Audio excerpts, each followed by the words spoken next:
Buenas tardes, goedenavond, magandang hapon, good evening, bonsoir.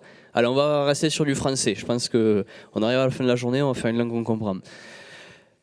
Vous l'avez compris, les langues, on en parle tous une, voire même plusieurs, mais quand il s'agit de développer et de devoir intégrer quelques langues, ça commence à devenir vite un problème. Donc imaginez que vous ayez 45 langues différentes à devoir intégrer dans une application. Ça peut vite être problématique d'un point de vue logistique, d'un point de vue programmation. Ça peut être beaucoup de défis. Mais qui dit défi, dit forcément difficulté, mais dit aussi beaucoup de succès. Et c'est justement une très bonne transition pour le titre de ce premier quickie de la soirée. Je vais vous demander d'accueillir deux personnes qui ont de très bonnes expériences à vous raconter. Ils vont vous raconter les défis et les succès de l'internationalisation sur une fantastique application. Mesdames et messieurs, pour ce premier quickie, je vous demande d'accueillir Hugo Grèce et Thomas Payot.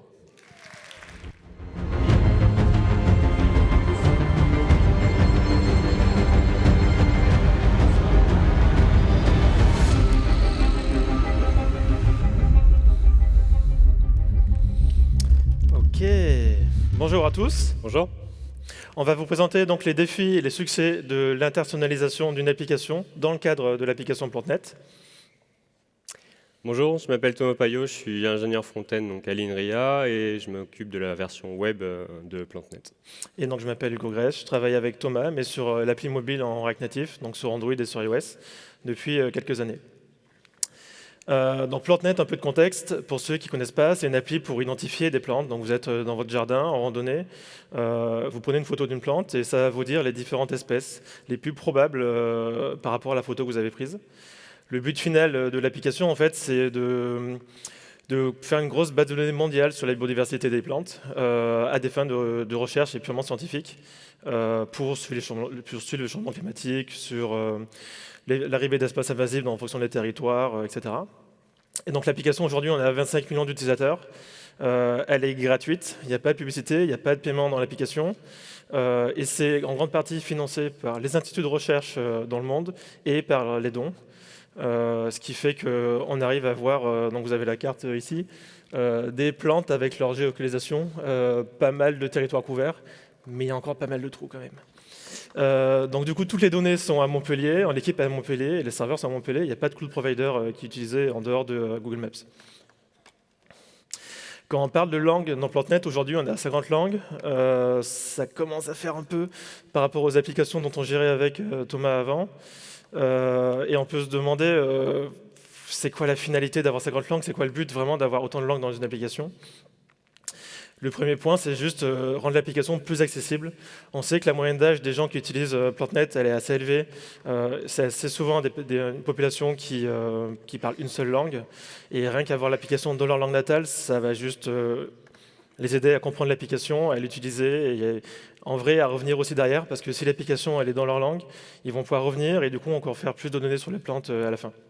Et entre autres, même nous, je pense qu'on est tous contents d'avoir le nom des plantes en français et pas avoir le nom des plantes en anglais, même si on peut être fluente en anglais derrière, quoi. Troisième point, c'est juste l'expansion géographique. Le but, c'est d'avoir le plus de données sur les plantes pour couvrir tout le globe. On a encore des gros trous dans la carte sur certaines zones, en Afrique centrale, en Asie. Et en fait, avoir des trous dans ces données-là, les chercheurs derrière ils vont avoir du mal à analyser ces données et du coup avoir des données pertinentes et des papiers de recherche derrière qui sont pertinents, quitte à avoir des biais en plus derrière en fonction de leur analyse. Donc ça c'est vraiment important pour nous de couvrir le territoire dans les langues dans lesquelles il manque des données aujourd'hui. Et dernier point, c'est juste la préservation du patrimoine culturel et matériel des langues tout court. À travers l'application, c'est un moyen d'avoir le nom des plantes dans chaque langue, mais c'est aussi un vecteur pour promouvoir certaines langues. Exemple avec le breton. Le breton, c'est une langue qui est sérieusement en danger d'après l'UNESCO. Ça veut dire qu'il n'y a que les grands-parents qui vont parler cette langue-là de manière courante. Et donc il y a un vrai besoin de promouvoir le breton, donc à la fois à travers l'application et d'avoir le nom des plantes en breton derrière pour conserver la culture et l'historique de la langue en tant que telle.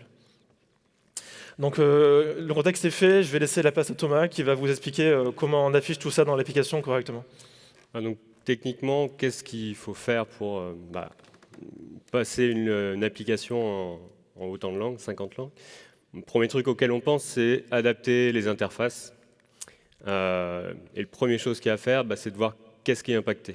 Donc, typiquement, nous, on a été impacté sur l'application mobile, l'application web et aussi sur tout ce qui est API, sur lequel on pense moins, mais tous les messages d'erreur qui sont renvoyés, par exemple, et qu'on affiche directement à l'utilisateur, si on est dans une idée de traduire, il faut les traduire. Aussi la communication, tout ce qui va être newsletter, email, support, essayez aussi de faire l'effort, du coup, si votre site ou votre appli est traduite, de traduire aussi tout ça. Comment on gère, nous, les traductions? On utilise un service en ligne qui s'appelle PO Editor et on s'appuie vraiment sur les utilisateurs qui traduisent bénévolement dans leur langue. Donc souvent des utilisateurs de l'application qui ont envie d'avoir l'appli dans leur langue, qui est potentiellement pas encore traduite en entier et qui vont venir sur la plateforme. On les incite, nous, dans l'appli, à dire venez et nous aider à traduire l'application. Et on synchronise avec un script périodiquement dans les différents projets toutes les traductions. Autre chose que vous allez rencontrer quand vous commencez à ajouter beaucoup de langues, c'est des langues qui ne s'écrivent pas dans le même sens que le français ou l'anglais ou l'espagnol. Des langues comme l'arabe, le farsi ou l'ourdou, l'hébreu, qui vont s'écrire de droite à gauche. Ça change pas mal de choses. Et une manière de gérer ça facilement, en tout cas sur le web, l'attribut dire qui prend deux valeurs, donc LTR pour langage left to right et RTL pour right to left, pour les langages comme l'arabe ou l'hébreu. En mettant ça, déjà, vous inversez complètement votre site et déjà, il va devenir lisible dans le bon sens par ces utilisateurs-là. Même chose pour tout ce qui va être propriété de style CSS. On a vu pas mal sur le talk d'avant des nouvelles propriétés logiques, donc margin inline start ou padding inline start end. Donc au lieu d'écrire des propriétés avec left et right, qui du coup ne seront pas au bon endroit, une marge à gauche sur un langage comme le français va s'afficher aussi du coup à gauche, mais du coup à la fin pour la langue qui est inversée. Avec ces nouvelles propriétés, donc qui sont dépendantes du sens de lecture, on n'a plus le concept de gauche et droite, mais plutôt de début et de fin, où le langage commence et où il finit. Donc utilisez-les, ça vous permet d'adapter facilement le layout sans faire des cas particuliers, si c'est de droite à gauche, si c'est de gauche à droite. La ponctuation, on n'y pense pas souvent, mais elle se gère de manière très différente en fonction des langues. Et nous, on a fait l'erreur, par exemple, dans le projet, de ne pas les inclure au début dans les chaînes de traduction pour économiser finalement des chaînes qui vont être traduites une fois sans et une fois avec la ponctuation. C'était une mauvaise idée, parce que comme on peut le voir là sur cet exemple, la ponctuation, elle ne se met pas au même endroit en fonction des langues, toujours. Et quand vous commencez à avoir 50 langues, vous ne pouvez pas connaître les 50 règles de toutes les langues que vous supportez. Donc reposez-vous plutôt sur les traducteurs, vous laissez la ponctuation dans les chaînes de traduction, et ça sera à vos traducteurs de venir les mettre au bon endroit. Singulier et pluriel, pareil, même chose, on a l'habitude de le gérer en français et en anglais, un pluriel, c'est facile. Donc déjà, si on gère le singulier et le pluriel, c'est bien dans une application, mais dans certains langages, l'ukrainien, le polonais, l'arabe, le russe, on va se retrouver avec plus de pluriels que 1, 2, 3, 4. Là, par exemple, on voit tout en bas en russe le même mot avec 4 nombres différents et 3 versions d'écriture du mot. Encore une fois, vous n'allez pas pouvoir connaître toutes les règles qui régissent les pluriels de 50 langues que vous utilisez. Les libres d'internationalisation gèrent ces cas-là. Chacune va la gérer en fonction de celle que vous utilisez de manière différente. Mais il faut se reposer encore une fois sur les traducteurs. Ce n'est pas à vous de savoir qu'il faut mettre un S à la fin des fois ou des fois il faut mettre... Non, il y a des règles trop complexes. Ce n'est pas aux développeurs de gérer ça. Reposez-vous sur le traducteur pour les mettre en œuvre. Le formatage des dates et des nombres, ça, on a plus l'habitude de le faire parce qu'on sait qu'en anglais, en français, on a des différences sur le formatage des dates. Là, par exemple, un nombre avec les espaces entre les milliers et les millions en français. Très différent, là, en arabe localisé égyptien. Pareil pour les dates, plus classique. Utiliser les API JS standards, donc tout local string qui marche sur les dates et sur les nombres, fonctionne hyper bien, très bien supporté et fonctionne un nombre de locales impressionnantes, bien plus que les 50 que nous on a mis dans l'application. Reposez-vous là-dessus pour avoir un formatage qui va être clean pour toutes les langues. Oups. La recherche, chose auquel on ne pense pas forcément souvent, mais si vous utilisez un moteur de recherche particulier ou une base de données qui va faire la recherche, Postgre ou Elasticsearch ou autre, vous allez devoir la configurer pour qu'elle fonctionne avec la langue particulière choisie par l'utilisateur. Par défaut, elle va chercher en anglais, elle va savoir bien chercher en anglais, et si vous lui donnez une autre langue, elle va chercher, mais elle ne va pas forcément trouver, ou elle ne va pas bien décomposer les mots, elle ne va pas faire bien son travail. Donc ça, c'est vraiment à prendre en compte. Et quand on commence à avoir des langues comme ça, par exemple Santali, donc un langage qui est parlé en Inde, par quand même 8 millions de personnes, là, votre moteur de recherche, il ne le gère pas forcément, voire pas du tout. Donc vous allez devoir peut-être faire des adaptations, des trucs custom dans votre code pour gérer ce genre de cas, ce qui a été notre cas. Alors, si j'ai un dernier conseil pour vraiment cette phase d'adaptation des interfaces, c'est juste de les tester, de changer de langue quand vous développez, de vous mettre en allemand, vous mettre en arabe, et de voir ce que ça donne. Et vous allez vite tomber sur des petites choses comme ça. On a déjà tous vu, mais entre la traduction en japonais ou en chinois et la traduction en allemand, qui est souvent la plus longue, on va avoir des problèmes de ça rentre pas dans l'écran ou on n'arrive pas à mettre les 4 boutons d'affilée là où on pensait qu'il y avait la place. Donc regardez, testez dans toutes les langues, ça fait pas de mal. Et un dernier point, un peu un effet secondaire sur lequel on est tombé d'avoir autant de langues, c'est que même en ayant un site qui est assez simple, on a une 50aine de routes différentes, c'était multiplié par les 50 langues, on était à 2500 routes différentes. Et on utilise Vue comme techno pour le site et VueRouter pour faire les routes. VueRouter gérait de manière assez mauvaise le fait qu'il y ait beaucoup de routes. Et ils l'ont patché. Et quand ils l'ont patché, on a fait la mise à jour, on a gagné 10 gigas de RAM sur l'instance du serveur qui faisait tourner le site. Donc, si vous avez commencé à ajouter beaucoup de langues, regardez ce que ça donne sur votre serveur, ce que ça peut engendrer comme consommation de ressources. Et je vais repasser la main à Hugo pour vous parler un peu de l'autre aspect qui est d'adapter le contenu. Donc nous, dans PlanteNet, c'est d'adapter le contenu du nom des plantes à l'intérieur de l'appli. Merci Thomas. Donc quand on parle de nom de plante, dans PlanteNet, on parle du nom scientifique. Donc ça va être le nom binomial et le nom d'auteur. Il y a beaucoup de problèmes liés à ça, mais on n'aura pas le temps d'en aborder. En fonction des pays, le nom peut être différent. Et après, il y a le nom commun, donc le nom vernaculaire. C'est le nom qu'on va utiliser dans la langue de tous les jours pour parler des plantes avec vos proches, avec vos amis, dans la plupart des cas, sauf s'ils sont botanistes. Et du coup, c'est ce nom-là qui va nous intéresser vraiment à dériver, à localiser en fonction des langues. Donc tout bête, en fait, dans l'application, on va avoir un nom commun qui va être affiché pour chaque plante. Et quand on va cliquer dessus, on va avoir une liste de tous les noms communs pour la langue sélectionnée de l'utilisateur pour cette plante-là. Et donc du coup, les gens vont pouvoir voter pour dire juste, moi je pense que c'est celui-là le bon nom commun, ou en tout cas par rapport à mon expérience. Et du coup, il va remonter dans le classement. Et le premier en haut de la liste, il sera affiché partout pour tout le reste de l'application. Et s'il n'y en a pas, ils peuvent contribuer un nouveau nom commun. Donc en français, normalement, ça va, mais il y a quand même plus de 300 000 espèces de plantes, donc on n'a probablement pas de nom de plantes pour les 300 000.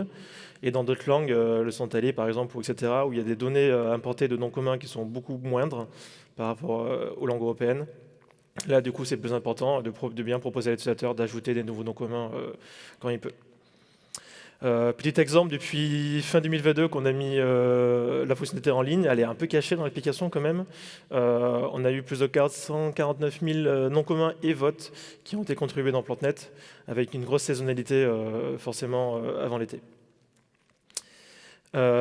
Du coup, face aux questions, vous avez une photo d'une fleur jaune à droite, un peu brillante. Qui appelle ça une renoncule rampante? Non? Personne? Ok. Et qui appelle ça un bouton d'or? Ok, bon. D'après PlanteNet, d'accord, c'est 50-50 entre renoncule rampante et bouton d'or. Concrètement, il y a bien des différences par rapport au nom de plante en fonction des régions. Et cette minorité-là, qui n'est pas présente aujourd'hui, il faut la gérer aussi derrière, quoi. Donc je ne pourrais pas dire aujourd'hui, ça serait intéressant cela dit, mais où on appelle renoncule rampante en français dans le monde. Mais en tout cas, il faut la gérer derrière. Il faut gérer plusieurs noms communs des plantes en fonction des régions. De manière plus globale, vous imaginez bien que si c'est le cas en français, en anglais, ça va être aussi le cas entre les noms de plantes, entre l'Alaska, les États-Unis, l'Irlande, l'Angleterre, le Pays de Galles, l'Australie ou la Nouvelle-Zélande. Les noms de plantes vont être différents. Et c'est important de bien gérer ça correctement. Tout bête. Du coup, dans l'application, on a l'anglais australien, donc EN-AU. Quand on récupère les données de la plante, si on a un nom commun pour l'australien, on va retourner le nom de plante en australien. Et sinon, du coup, on va juste récupérer le nom de plante en anglais générique.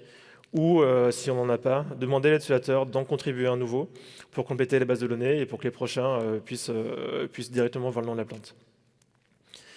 Mais il y a des cas un peu plus compliqués. Donc, Thomas parlait de Santali tout à l'heure pour une langue du nord-ouest de l'Inde.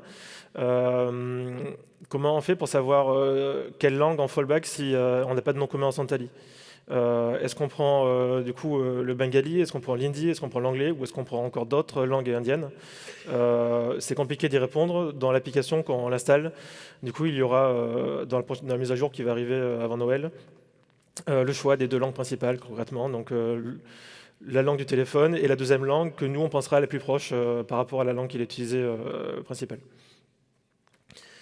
Et puis en fait à la fin, nos utilisateurs ils trouvent toujours des trucs bizarres à faire dans l'application, ou en tout cas ils trouvent toujours des façons de s'ordonner de manière générale. Donc ça c'est un prunellier, donc les noms communs en prunellier pour l'anglais, pardon.